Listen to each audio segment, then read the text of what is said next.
कार्तिक कृष्ण पक्ष की त्रयोदशी तिथि के दिन धनतेरस का पर्व पूरी श्रद्धा व विश्वास के साथ मनाया जाता है। धनवंतरी के अलावा इस दिन देवी लक्ष्मी और धन के देवता कुबेर की भी पूजा करने।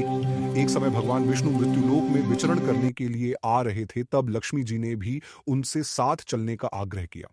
तब विष्णु जी ने कहा कि यदि मैं जो बात कहूं तुम अगर वैसा ही मानो तो फिर चलो। तब लक्ष्मी जी उनकी बात मान गईं और भगवान विष्णु के साथ भूमंडल पर आ गईं। कुछ देर बाद एक जगह पर पहुंचकर भगवान विष्णु ने लक्ष्मी जी से कहा कि जब तक मैं न आऊं तुम यहां ठहरो। मैं दक्षिण दिशा की ओर जा रहा हूं, तुम उधर मत आना।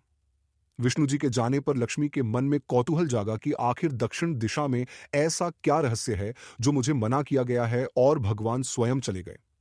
लक्ष्मी जी से रहा न गया और जैसे ही भगवान आगे बढ़े लक्ष्मी भी पीछे पीछे चल पड़ी।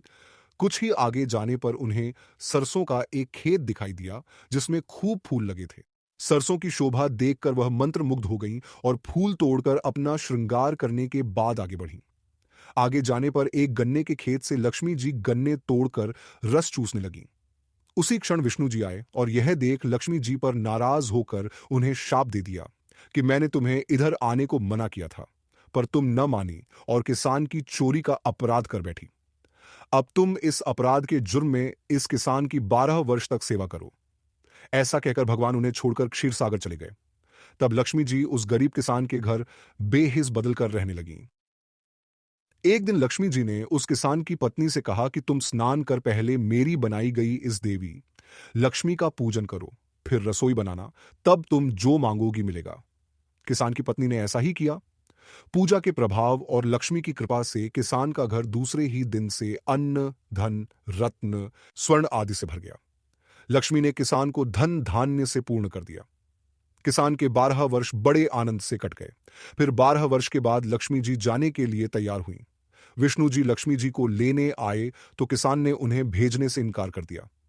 तब भगवान ने किसान से कहा कि इन्हें कौन जाने देता है, यह तो चंचला है, कहीं नहीं ठहरती। इनको बड़े बड़े नहीं रोक सके। इनको मेरा शाप था, इसलिए 12 वर्ष से तुम्हारी सेवा कर रही थी। तुम्हारी 12 वर्ष सेवा का समय पूरा हो चुका है। किसान हठपूर्वक बोला कि नहीं, अब मैं लक्ष्मी जी को नहीं जाने दूंगा। तब लक्ष्मी जी ने कहा कि हे किसान, तुम मुझे रोकना चाहते हो तो जो मैं कहूं वैसा करो।